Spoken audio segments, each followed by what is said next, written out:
పెహల్గాం. పెహల్ అంటే ఏమంటారు తెలుగులో?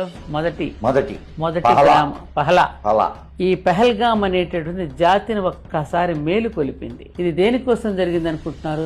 మళ్ళీ ధర్మ సంస్థాపన జరగడానికి జరిగింది. నిజం. ఆనాడు ద్రౌపదిని అవమానపరిస్తే ఏ విధంగా యుద్ధం జరిగిందో, అంతకుముందు త్రేతాయుగంలో సీతాదేవిని అవమానపరిస్తే ఎలా యుద్ధం జరిగిందో, ఒక మాతృమూర్తి యొక్క భర్తను, ముఖ్యంగా అక్కడ ఉన్న వాళ్ళందరినీ కూడా వస్త్రాలు ఊడతీసి వాళ్ళెవరో తెలుసుకుని ఇది మోడీకి చెప్పు అని చెప్పి కాల్ చేశాడే, అక్కడ వస్త్రాలు విప్పినందుకు పరమశివుడు ప్రళయతాండవం చేసి ఆనాడు శక్తిని అవమానపరిచినందుకు, ఏది తన భార్య అయినటువంటి సతీదేవిని అవమానపరిచిన దక్షయజ్ఞం తగలబెట్టి రండిరా, వీరభద్రుడు ఆ జటాజుటాన్ని నేలకు విసిరికొట్టి నాశనం చేసి రండిరా అని చెప్పాడు చూసాడు పరమశివుడు.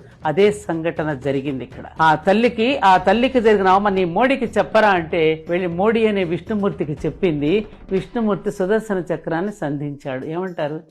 ఎప్పుడు కూడా మహాభారతంలో ఏది జరుగుతుందో భూమి భూలోకులు మనకిప్పుడు సమాజంలో కూడా అవే సంఘటనలు మీరు ప్రతిదీ మీరు సమన్వయం చేసుకుంటే అవే జరుగుతాయి. ఎప్పుడైతే స్త్రీని అవమానపరుస్తారో అప్పుడు యుద్ధం తప్పదు. అందుకని సింధూర్ అని పేరు పెట్టారు. ఎంత నచ్చిందంటే నేను చేతులెత్తి నమస్కరిస్తున్నాను ఈ పదం వాడినందుకు.